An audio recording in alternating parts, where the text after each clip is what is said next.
they turned it back on. I found out that I'm in one of those zones where certain people don't pay their power bill.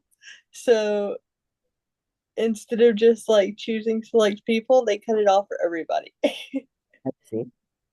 Okay. Anyway, Well, I guess we're ready to start. Yes, I will mute. okay, yeah, I'll go ahead and start with the invocation. Om Namo Bhagavate Vasudevaya. Om Namo Bhagavate Vasudevaya. Om Namo Bhagavate Vasudevaya. Narayana Namaskritya Naram Jaiva Narottama Devam Saraswatam Vyasam Tato Jayamudira Nasta Parashu Bhadreshu Nityam Bhagavati Sevaya Bhagavati Uttamashloke Bhakti Bhakti Neshtaki. Okay, so before saying the Shema Bhagavatam, which is our very means of conquest, one should offer respectful obeisances unto the personality of Godhead Narayan, and to Narayan Rishi, the supremest human being, and unto Mother Saraswati, the goddess of learning. Okay, so today we're doing Canto 2, Chapter 2, and I believe last week we read text 30, and today we're on 31. So we're actually coming to the end of this chapter, slowly. I think we only got 37 texts or something like that, if I'm correct. But anyway, we're furthering our discussion about how this yogi is getting purified by a gradual process. So, text 31. Let's see here. Let me get the Sanskrit. Okay. Tenatmanatmanam upati shantam anandamanandamayo vashane etan gatam bhagavatam gatoya Salva Punarneha Vishajatanya Nyag. Only the purified soul can attain the perfect only the purified soul can attain the perfection of associating with the Supreme Personality of Godhead in complete bliss and satisfaction in his constitutional state.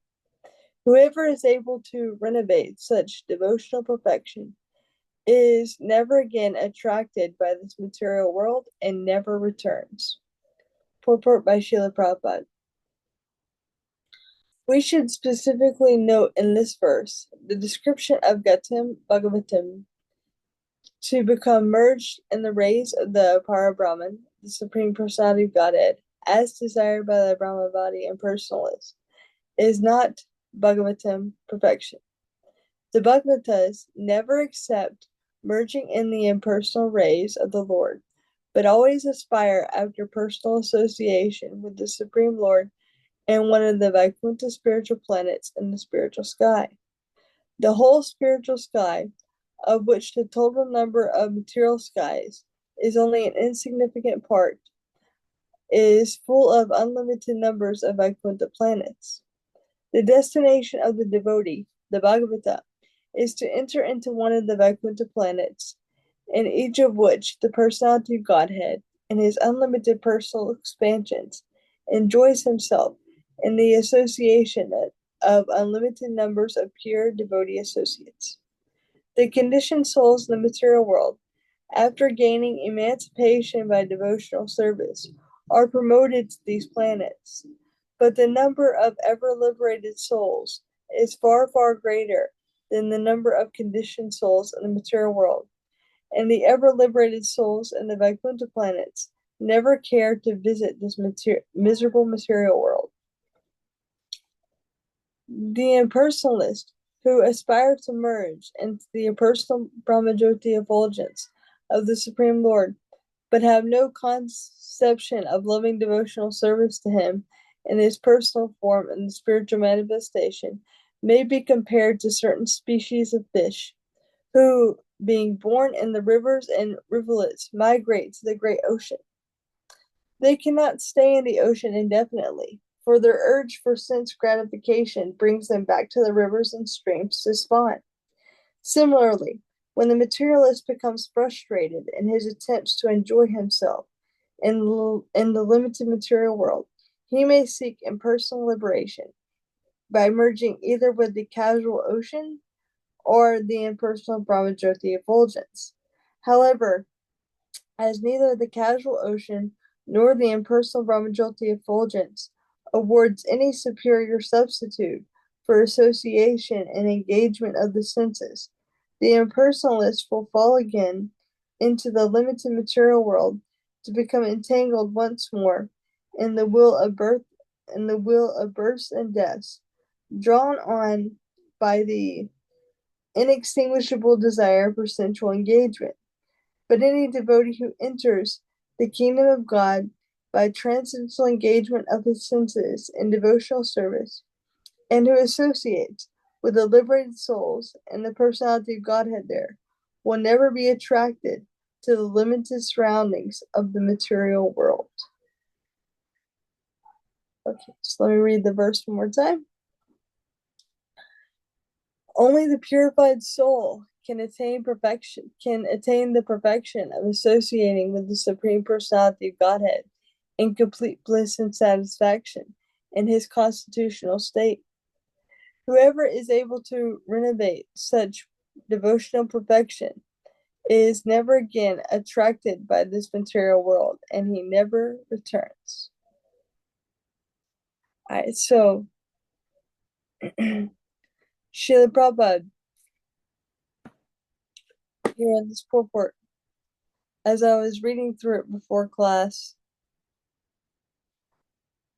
yeah, it's one of those classic purports where he reminds us again that really only a personal relationship with the Supreme Personality of Godhead can satisfy us, and that we can only have that in our constitutional state. So he's saying that the Bhagavatas, they're never satisfied by impersonal liberation because it actually doesn't satisfy the senses of one. And I met some people when I joined the ashram who thought that this kind of goal was to become desireless. And they thought, oh, I'll just become desireless, not desire anything, and then I won't actually suffer. But I watched them over the course of time, and they could only keep that up for about a year or two. And then they went back to kind of doing whatever they were doing before, which was usually much worse than that anybody, any aspiring bhakta was doing, because they would do things like they would see us maybe eating cookies and milk at night, and they were like, no, I'm not going to have that because, I don't have desires for that type of thing, that type of sense gratification. And then later they would go back to eating all sorts of meat and fish and whatnot. So Prabhupada actually explains in a lecture that you actually can't make yourself desireless because that's a natural part of the soul. So what Krishna consciousness does is it tells us, what we should desire or what we desire naturally as being part and parcel of Krishna, and we desire to have this loving and enjoying relationship with Krishna, like the inhabitants of the Vaikuntha planets or the inhabitants of Goloka Vrindavan. Of course, the inhabitants of the Vaikuntha planets, they have a loving, they have some type of loving relationship with Narayan.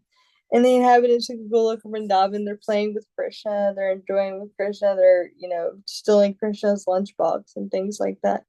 So it's a good reminder for us to know that desiring is natural, but we should know what we should desire.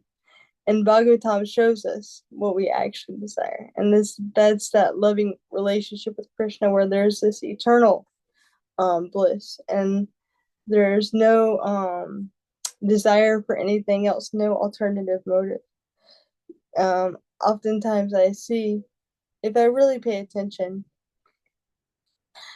zoom out a bit, that the material world, it really is kind of like what Prabhupada explains here, this miserable place.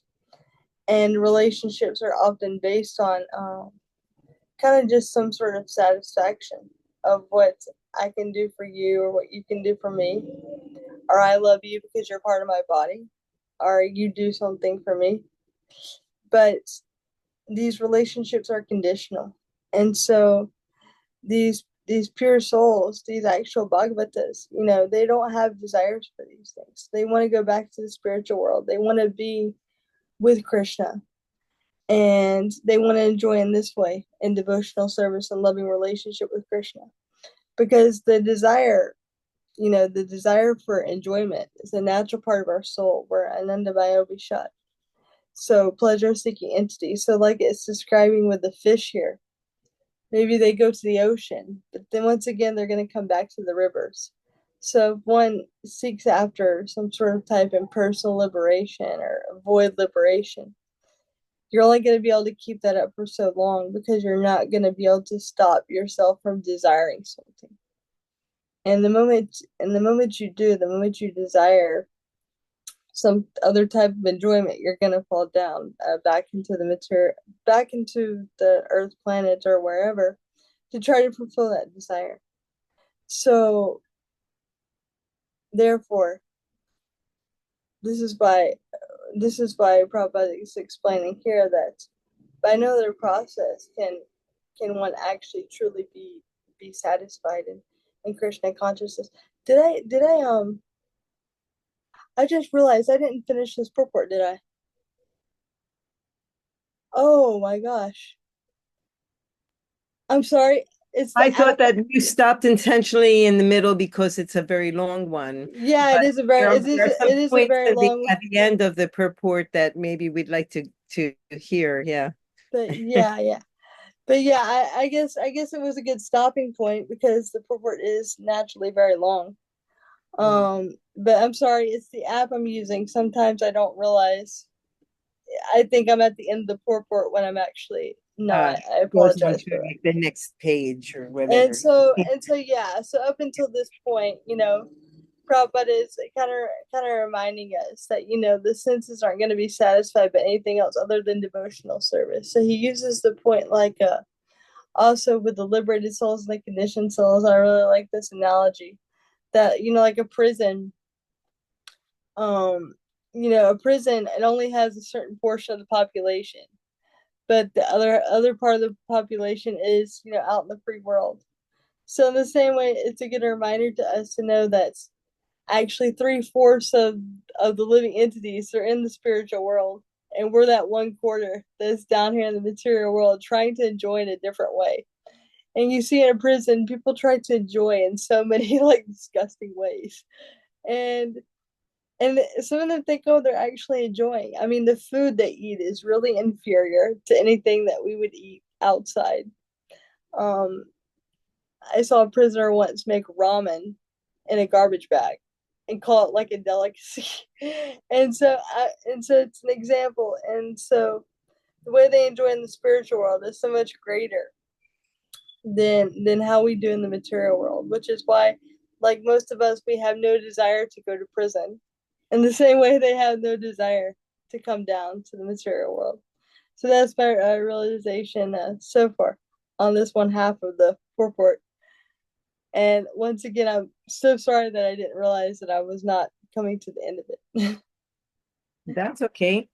If you want, I could read the second half of the purport and then we could continue the discussion if you'd like. Absolutely, absolutely, yeah. Because I just realized it's about another 3 paragraphs or so. Yeah, Yeah, it's like another whole page. Um, I think I would begin here in the Bhagavad Gita, yeah, chapter 8, text 15. Also, the same is confirmed as the Lord says, the great Mahatmas or the Bhakti yogis, after attaining my association, never come back to this material world, which is full of miseries and is non-permanent. The highest perfection of life, therefore, is to attain his association and nothing else.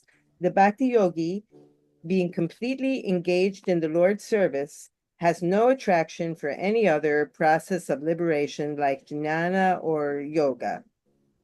A pure devotee is a 100% devotee of the Lord and nothing more. We should further note in this verse the two words santam or shantam and dhanandam, which denote, not donate, which denote that devotional service of the Lord can really bestow upon the devotee two important benedictions, namely peace and satisfaction. Who's not looking for peace and satisfaction, right? The impersonalist is desirous of becoming one with the Supreme, or in other words, he wants to become the Supreme. This is a myth only. The mystic yogis become encumbered by various mystic powers and so have neither peace nor satisfaction. So neither the impersonalist nor the yogi can have real peace and satisfaction, but the devotee can become fully peaceful and satisfied because of his association with the complete whole. Therefore, merging in the absolute or attaining some mystic powers has no attraction for the devotee. Attainment of love of Godhead means complete freedom from all other attractions. The conditioned soul has many aspirations, such as becoming a religious man, a rich man, or a first-class enjoyer, or becoming God himself, or becoming powerful like the mystics and acting wonderfully by getting anything or doing anything. But all these aspirations should be rejected by the prospective devotee who actually wants to revive his dormant love of God. The impure devotee aspires after all of the above-mentioned material things by perfection of devotion, but a pure devotee has none of the tinges of the above contaminations, which are the influence of material desires, impersonal speculations, and attainment of mystic powers. One can attain the stage of love of God by pure devotional service or by a learned labor of love for the sake of the devotee's lovable object, the personality of Godhead. To be more clear, if one wants to attain the stage of love of Godhead, he must give up all desires for material enjoyment. He should refrain from worshiping any of the demigods, and he should devote himself only to the worship of the supreme personality of Godhead. He must give up the foolish idea of becoming one with the Lord and the desire to have some wonderful powers just to get the ephemeral adoration of the world. The pure devotee is only favorably engaged in the service of the Lord without any hope of emolument. This will bring about love of God, or the stage of Shantam and Anandam, as stated in this verse. All right, going back to reading the verse again, if you'll permit me. Only the purified soul can attain the perfection of association with the personality of Godhead in complete bliss and satisfaction in its constitutional state. Whoever is able to renovate such devotional perfection is never again attracted by this material world, and he never returns. So basically what Prabhupada is stating at the end here is that it seems to be something that's obvious, but many people do not accept. But obviously, the more you think about Krishna and the more you devote your time, your devotional service, to pleasing Krishna, this will bring you to the stage of the love of Godhead. Obviously, if you devote your time and your energy and your thoughts into Krishna, this will bring the desired results of being close to Krishna. If we become satisfied with a type of impersonal relationship, then we are not going this particular route. We've chosen, something that's and if we put our attention there, that's where maybe our consciousness will go at our time of demise, but if we put our attention on Krishna and through devotional service and, and leading up to the end of our existence on the material plane, then we have the opportunity to return to Godhead and And by doing so, if we've chosen to go that route, then we will most likely not choose to come back to the material world, because this is a question that's come up many times in our discussions here and questions with Manunatha Maharaja, is whether or not, we're here because we've chosen to be here. Were we really all in the spiritual world, and we chose to come back to the material world, which is why when we're in the material world, we're striving to go back to Godhead again, back to Godhead again. So having said that, I will open it back up to your comments, Mother Lavanga. Yeah, what you said about do we desire to, like, are we here because we desire to be here? And it kind of goes into that old debate of like, did the jiva fall or did the jiva not fall? But regardless, you know, regardless of that, we can just see that whether we desire to be here or not, um, if you're a conditioned soul, you deserve to be here. Because if you're a conditioned soul, always wanting to control an outcome, control a situation. There are so many ways in which we're trying to be the controller of something, or we're trying to be the enjoyer of something. I mean, just think about like traffic. Somebody cuts you off and you're like really mad at them, or there's like a big traffic jam and you're mad at everybody ahead of you because you can't get to where you want to go in time. So just there's so many little ways in which we try to be the controller. We try to um maybe sometimes control how people feel about us through people pleasing, or or we try to control when we have kids. We want to actually control kind of who they grow up to be, what values and what morals they have. So this propensity to be the controller, it's rooted ultimately in envy of Krishna. So so so with that said, that's kind of how we can see that we deserve to be in this place, because in Goloka Vrindavan, they don't have that. It's it's all about Krishna and whatever, kind of Krishna wants, and however Krishna, like wants to enjoy it. Even the relationships they're having with Krishna, they're enjoying, but the specific rasa that they're having with Krishna, they're having that rasa with Krishna because Krishna enjoys that rasa.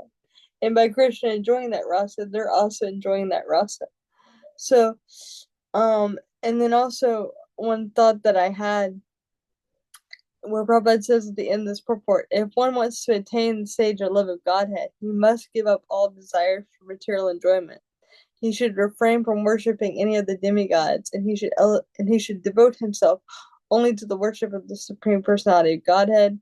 And he talks about, giving up desire for becoming one, giving up desire for, wonderful powers, mystic powers. And some of these things I personally don't have a problem with, but giving up desire for material enjoyment, that's actually a difficult one. Because like even I want control over what I eat for breakfast in the morning. If I don't like it, I don't want to eat it.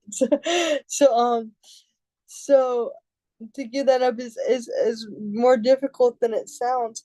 But I was listening to a reading last night with Prabhupada Priya, who's pretty advanced devotee, and she is reading from Vinu Gita. It's describing Krishna's pastimes. And I just realized, wow, in Goloka Vrindavan, the inhabitants there are having a really good time. Like, and there's no stoppage of that. Like they're playing around together, they're joking around together. And they have so much love and respect for each other. Uh, there was just one part where the gopis were glorifying the birds in Vrindavan because they're sitting on a tree and they're listening so attentively to Krishna's flute. They're going into ecstasy, and they're glorifying these birds for their devotion. And the way in which they're doing it's just so sweet that you don't really see that type of love or that type of respect or that type of in the material world. So the point, what I'm trying to get to is, what sometimes it might seem that, oh, give up all desires for material enjoyment. That seems like it would be difficult, but at the same time, if you really hear about what the spiritual world is like, you realize that their enjoyment is on such a higher level than what we have here. It really is. I mean, just even the quality of relationships are on such a higher level than what we have here. There was Yes. like one there was one example where also too where Raghunath was with his now this wasn't exactly in the spiritual world, but it's an example of their relationship. He was with his Shikshaguru Govinda, and he's talking to him and he's crying tears, and he's offering all these respects to him, and Govinda's being like equally respectful to him. And I was just like, wow, people don't treat each other like that here. Only pure devotees are like this sweet and kind of affectionate with each other. So anyway, just listening to that last night, because I heard it last night, it's in my head this morning, so it makes me think of this verse. Anyway, do you have anything you would like to add? Um, well, not really, not really, because it's all been said here, you know. I mean, we could go on about the attainment of love of Godhead, meaning complete freedom from all other attractions, and that's what we were talking about a little while ago. It's about focus. I mean, if your focus is on Krishna and devotional service, you are moving towards attaining that love of Godhead, you know, Yeah. and you will be free of other desires, you know. And it's very attractive, like as you have just pointed out, you know, being able to exist in a realm of pure enjoyment where, you know, there seems to be nothing negative. It's certainly all attractive, you know, which is why Krishna exists as the all attractive. Of course, Yeah. they're seeming negative, but even the negative in one sense is positive. Well, yes, we can certainly say that because there's always something to be gained, and there's no appreciation perhaps of the positive without having, you know, some knowledge of the negative, you know. Yeah. It's so, but yeah, yes. So I have nothing more specific to add to our discussion of text 31. All right. Well, how about we go to 32? Sure. Why don't you go ahead and read the Sanskrit again because maybe you read that better than me and will save me for the other week. Mm. Oh, absolutely. Okay. The 36. Okay. Ete shitite nipraveragite tvaya viprishte cha sanatana cha yevai pura brahmana ahatushta aradito bhagavan vasudevaha. Do you want to do the translation too? Well, if you want, I can go ahead and read now. You know, Okay. Yeah, all right. sure. Your Majesty, Maharaja Parikshit, know that all that I have described in reply to your proper inquiry is just according to the version of the Vedas and is eternal truth. Or shall I put the emphasis on the word just, is just according to the version of the Vedas. Yeah. And it is eternal truth. This was described personally by Lord Krishna unto Brahma, with whom the Lord was satisfied upon being properly worshipped. So the purport by His Divine Grace, Srila Prabhupada, the two different ways of reaching the spiritual sky and thereby getting emancipation from all material bondage, namely either the direct process of reaching the kingdom of God or the gradual process through the other higher planets of the universe, are set forth exactly according to the version of the Vedas. The Vedic versions in this connection are Yada Sarve Pramuchyante Kama ye sya hridi srita.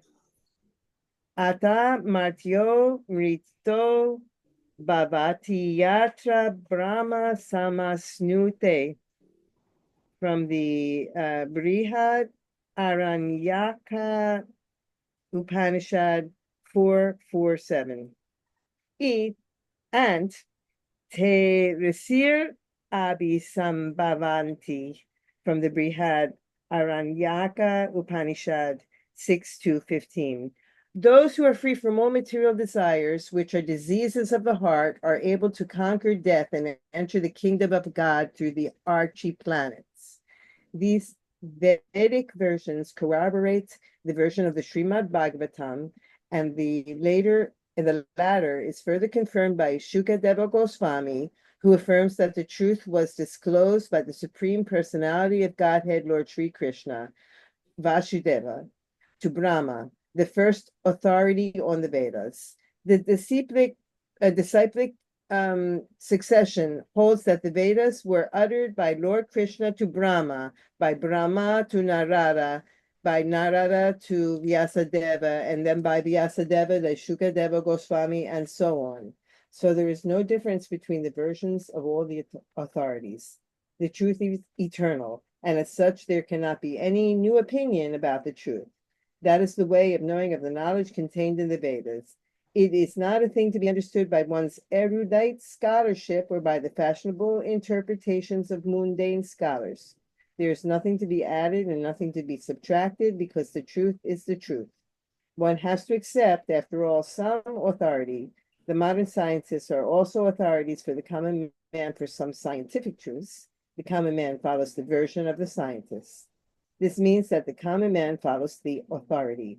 The Vedic knowledge is also received in that way.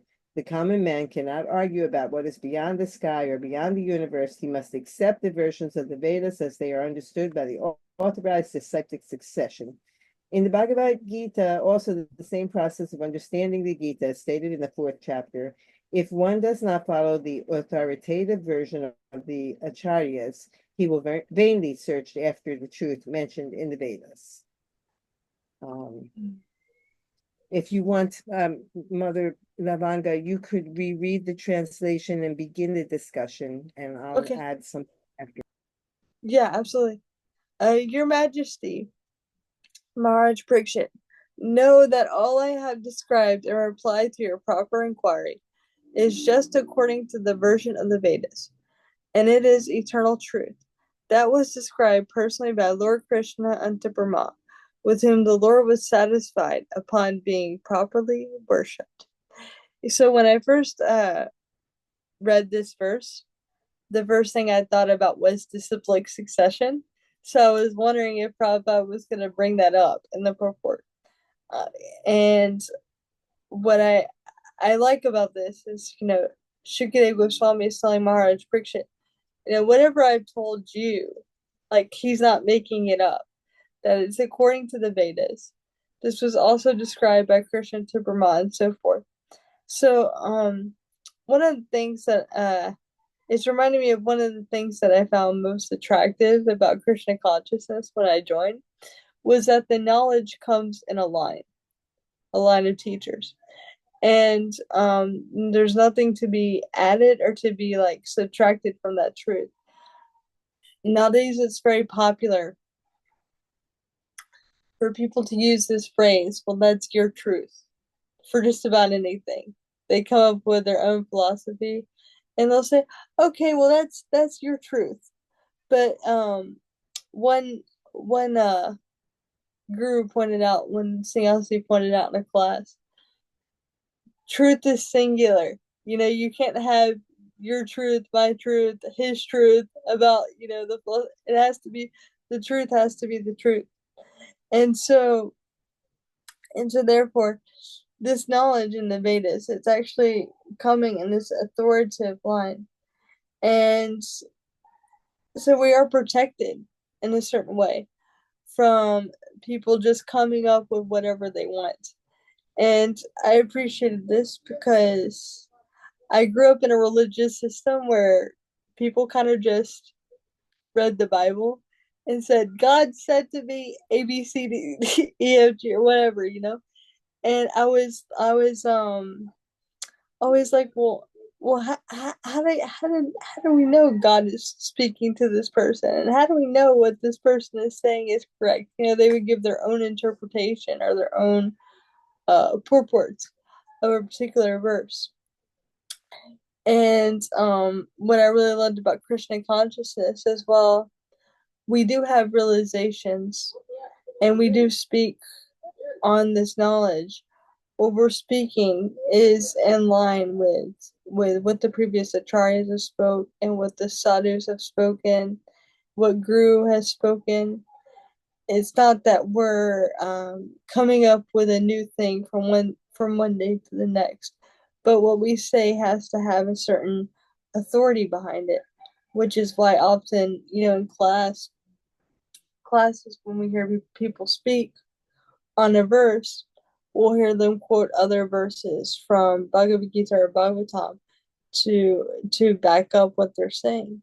So, like Krishna is explaining to Arjuna in the fourth chapter of the Bhagavad Gita, Evam Parampara Praptam.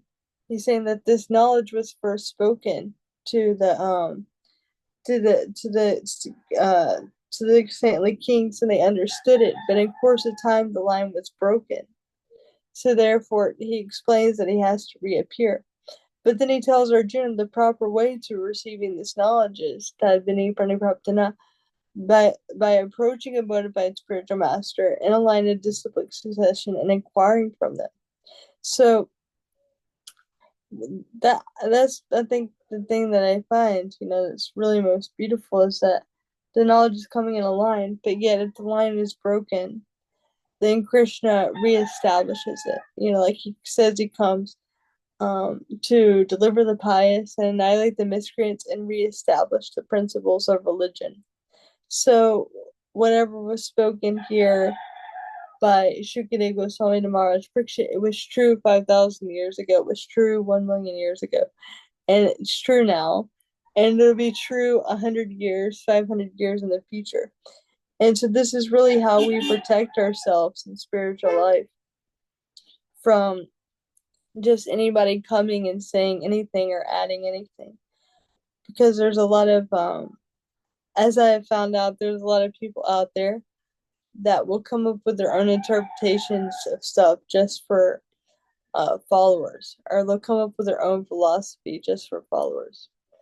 Like, for example, there was this one organization that contacted me, and I looked into their group, and he's really into just touching people and giving them some sort of mystical power, or he says, I can open up anybody's third eye for free. All you have to do is contact me, things like this. But we see, if you actually read the Vedic literatures, that's not the proper way for receiving spiritual knowledge. And so therefore, if we're paying attention, if we study these books, if we stick to this line of succession, then we avoid being cheated, and we avoid wasting so much time. So what this verse brought up for me is that whole thing, and I was just appreciating how much kind of like protection, checks and balances that we have in Krishna consciousness, to protect us and our spiritual growth. Yes, very, very well put.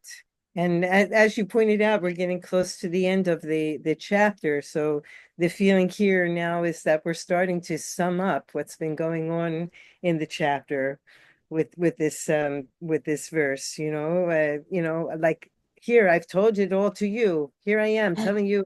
And who told it to me, and who told it before, and where did all this knowledge come from? And we're going to have to, we accept that, because this is what we are following. We accept that. That's, I guess, part of the concept of religion. Religion always includes the concept of faith, because even in other religions, there are certain things that you have to accept because they were witnessed and told from generation to generation. Mm-hmm. Like maybe the parting of the Red Sea or something like that, that there were a lot of people standing there and the sea opened up and they were able to escape. And this, you say, well, I don't have a proof of that. How that sounds, miracle. How can I can believe that stuff?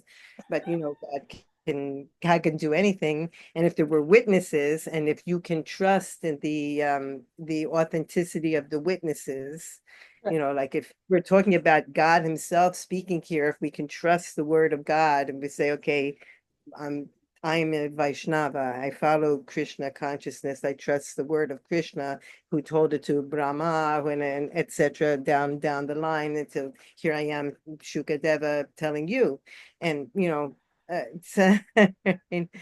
so, yes. So we're summing up what's going on, and we're explaining that this is, part of it is that you have to accept this because this is, from our authoritative texts, the Vedas, and it came down through the line that we follow and we believe, and this is it. Your turn. Yeah.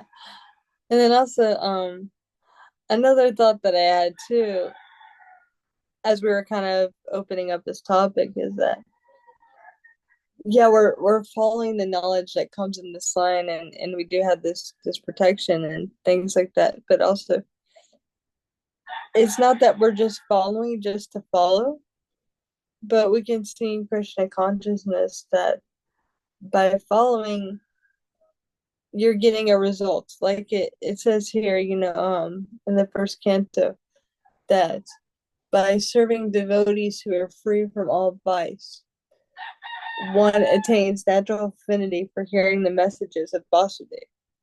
So if we look at our spiritual lives, we can notice that, our desires, for hearing about Krishna things, when we're engaging in service to great souls, and and really, we're this service isn't just necessarily like direct service, but every day when we chant our rounds, we wake up, we follow the four regular principles, we do our devotional, maybe we have some service in the temple or whatever.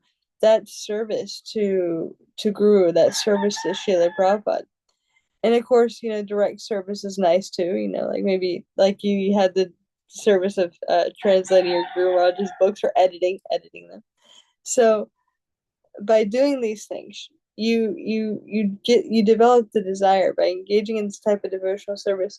We can see that the desire for hearing topics of Krishna, hearing topics of Srimad Bhagavatam, it naturally starts to grow in the heart.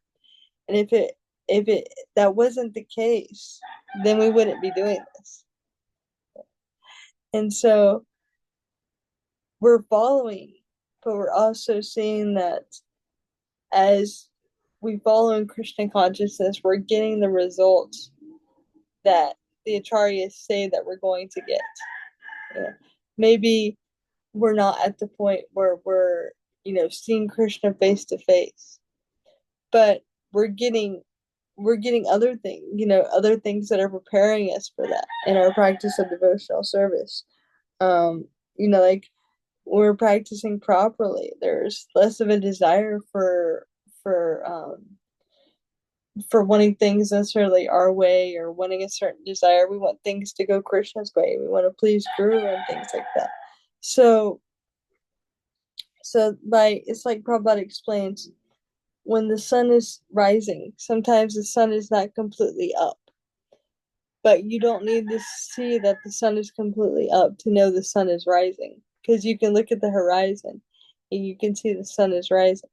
So by examining our own lives in Krishna consciousness, we can see that, oh, by following this is actually happening. I'm developing a desire to know Krishna. I'm developing a desire to hear about Krishna. I'm developing a desire to serve Krishna. Everything these authorities are saying is actually kind of true. So therefore, it's not, like I had mentioned before, it's not that we're blindly following to follow, but we're actually, putting it to the test and seeing that there is some results. The Christian consciousness is like the scientific method, you know. if we apply the scientific method to Krishna consciousness, we can see that there's an actual result that we get there in spiritual life, and we get this desire to be a actual spiritual person, to know what our original relationship is with Krishna, even if we're not exactly on that level yet. The sun is starting to rise. So That's a very interesting way to look at it. And just getting back to something that was said a little bit earlier, is that truth is singular. You know, is truth, truth is singular. But yet we are different personalities, and we may have different ways of looking at that same truth, mhm. you know, and as such, at least in the beginning, we may get a different result from our search according to what we've put into it, you know. Whereas eventually, you know, we get this knowledge and we become more and more attuned to what is here. But in the beginning, it's more of a general thing. I don't know if you understand what I'm trying to say. Yeah. In the beginning, we get kind of, well, we according to our level of realization and according to what we can handle at that time. Yeah, that's absolutely true. Yes. And the But truth is still just the truth, but people are looking at the truth in different ways. And this causes a lot of conflict in daily life, you know, people looking at the truth and with their various interpretations, like as you were saying. So that's something I guess that we have to beware of. If we're following a certain line, that's what we read. We read Srila Prabhupada's interpretation of the Bhagavad Gita, although there are many interpretations out there, and we may be prone to try to make our own interpretations. We all yeah, must to try to make our own interpretations, but we're here in this meeting because we're accepting of Srila Prabhupada's interpretation, and you know, so that's I don't know, that's all. yeah, sure. And also, like, with saying that truth is singular, it's not that that people don't have different realizations on a particular, like, on the truth, but these these realizations, they all kind of work together. Even like with pure devotees, they have different commentaries on Shima Bhagavatam, Bhagavad Gita, whatnot.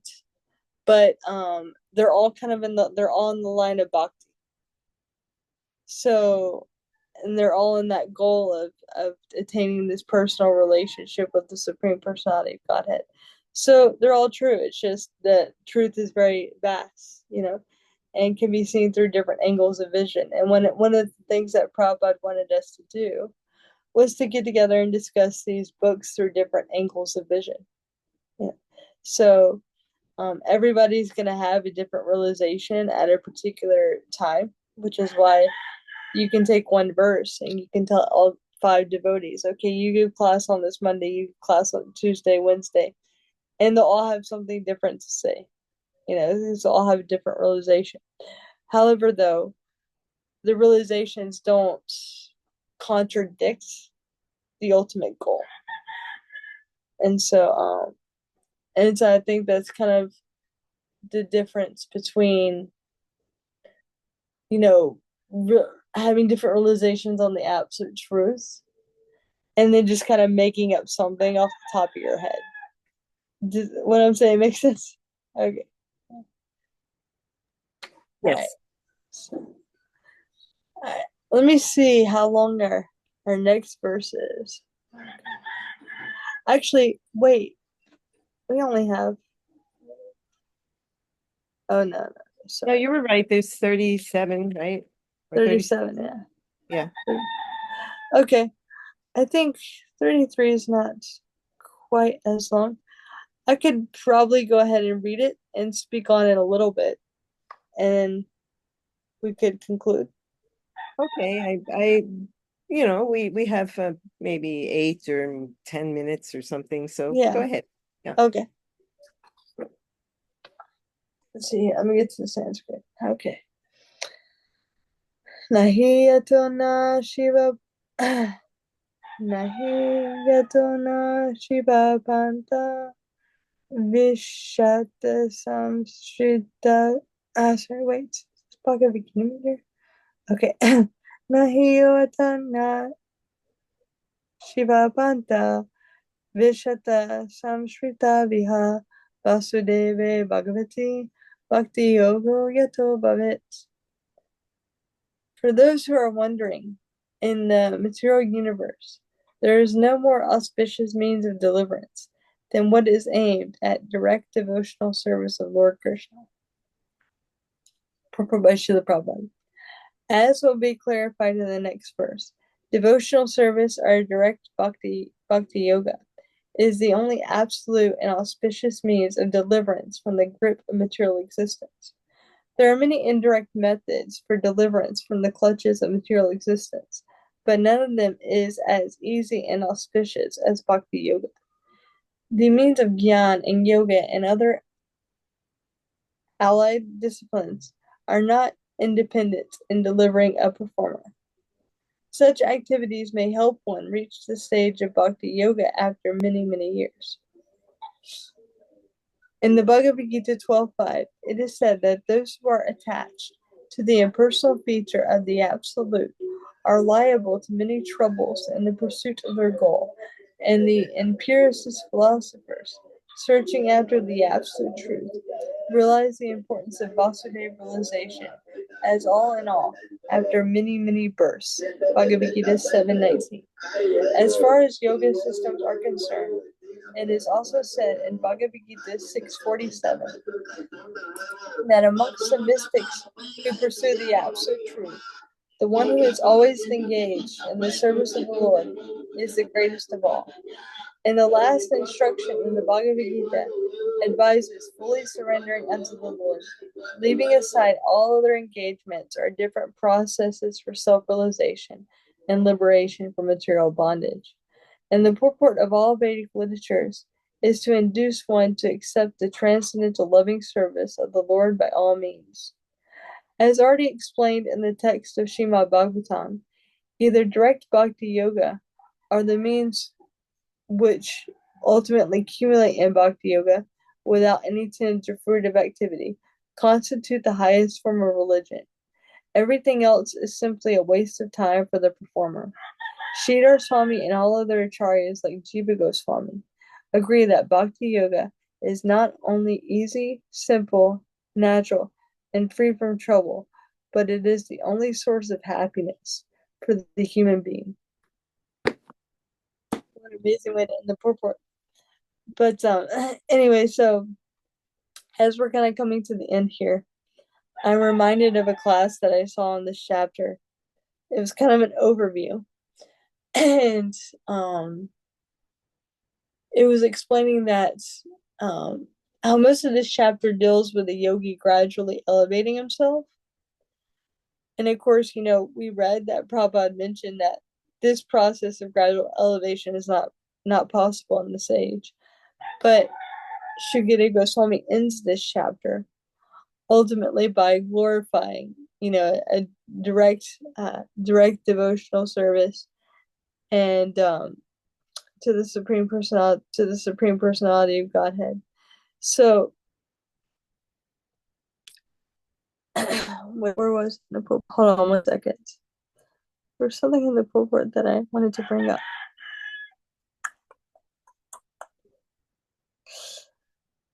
So, okay. Anyway, I can't find it directly, but so in this chapter, this yogi may be gradually elevating themselves, but the ultimate goal is to attain perfection in bhakti yoga, or perfection in devotional service.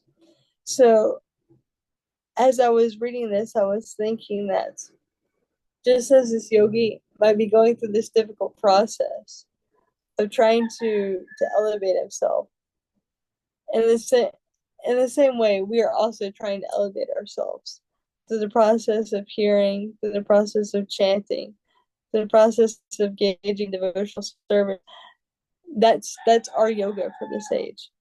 And as Sheila Sridhar Swami explains and Jiva Goswami explains at the end of this report, they say it's not only easy, simple, natural, and free from trouble, but it is the only source of happiness for the human being.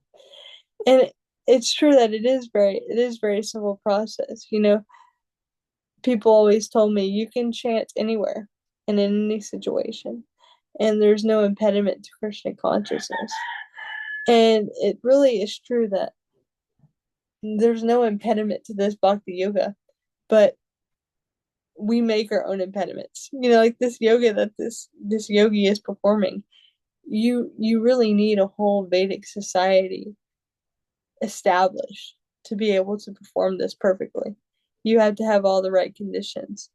But with Krishna consciousness, the perfect conditions aren't there in Kali Yuga.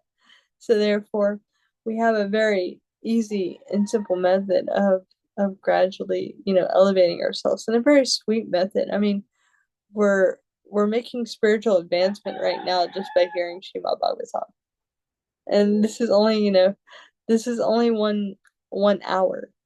The yogis, they would have to do this pretty much like the whole day. whole day. I mean, these people most likely didn't go out and work jobs. You know, they really just had to cut off and and take to that path of gradual elevation, which brings up why Arjuna was perplexed in the beginning part of Bhagavad Gita, because he was thinking that being a spiritual person, I'm just going to renounce. I'm just going to give up being a Kshatriya, and I'm just going to go to the forest. And Krishna defeats this argument by ultimately telling him, you have this nature of a Kshatriya, so this is not going to work for you. So also, we can see that Bhakti Yoga, no matter what our nature is in this material world, we have the ability to perform this process. It's very simple, very easy, and it's not dependent on you giving up your occupation. It's not dependent on you having, uh, you. Well, of course, we want to develop mode of goodness, but to start Bhakti Yoga, you don't necessarily have to be in the mode of goodness started, but you can gradually develop that and then work your way to pure goodness. Versus with this type of yoga, to even really start this, you would have to be very controlled. Otherwise, you would give it up after 5 minutes. You had to have some previous training and self control to really take this up seriously. But but the sweet part about this process that we have for ultimately getting the same goal that this yogi is trying to achieve is really simple and really easy. It's like Krishna dumbed it down for us for this age. And yeah, that's just what I thought of when I read this very beautiful verse in purport. Do you have anything you would like to say? Right. It's just basically more of a, rounding out what the chapter says. I mean, to repeat it for a second, for those who are wandering in the material universe, there is no more auspicious means of deliverance than what is aimed at in the direct devotional service of Lord Krishna. So, simple. Just do direct, devotional service, or well, through our line, we have, the guru, service to the guru and all that. But, if you choose to do that, it's a direct route. If you choose to go the other route, you can try to, all of these different, practices that even we question whether people practice them at the time of the death, the controlling of, different spots of their body and their muscles and this and that. And you're just like, wow, this seems very complicated. Who has time to even think about that? So, yeah. And it's not just like the yoga path. I'm sorry. They're trying to sell yucca and other Yes, things. yes. I want some. Yes. Yucca, tortillas, patata. Okay, anyway. Um, So it's not that just that they're doing these yoga postures, but there's also pranayama involved in all of this. And I had a friend that did yoga training course, but then did like I had to do a separate course in pranayama. So it's like for this yogi, I mean, of course, there's more to that than the two things I just explained. Not only is he having to know the yoga and sense control and all that, you have to know pranayama as well, and how to control the breathing, and how to merge the breathing. Yeah. I mean, it's a lot, A a lot of hard work, yes. lot of hard Hard work. work leaving your body. Yeah. And for us, it's like you can teach someone the process of gradual elevation in 30 seconds. You're like, here's some beads. You chant this mantra. When you get to the end, you turn around, you go back, you know, and each time you get to the end, that's one round. And you focus on this mantra, and wherever your mind goes, you bring it back. Which is kind of what the yogi's doing here. He's controlling the mind. He's bringing the mind back. We're doing the same thing with chanting Hare Krishna. We're chanting, and as the mind wanders, we're bringing it back and things like that. But we have a much easier way of doing it. Absolutely. Okay. I think with that we can close for today. We Yeah, send our how would you say our saludos to Govinda, who's probably listening to this at some point in the day because next yeah. week he'll be leading the class. And if there's anybody else listening, you could give us a little Harry Ball in, the messages of, Facebook or whatever, so we Yeah. know that you're there. Yes. Otherwise, we would like to thank our Guru Dev, his Grace Manunatha Maharaja, for facilitating this discussion that we've been having on the Srimad Bhagavatam. And we hope to see you all next week. And well, that's all. And I would like to add thank you for being here with me today. Oh yes, it's a pleasure. It's a Thank pleasure. Your you. association is a pleasure, and the conversations are always very lively. And yeah, I look forward to seeing Thank you. And my basis is Hare Krishna and all glories to Mananath Maharaj, all glories to Yeah, Srila Prabhupada. Haribol. Haribo. Jai.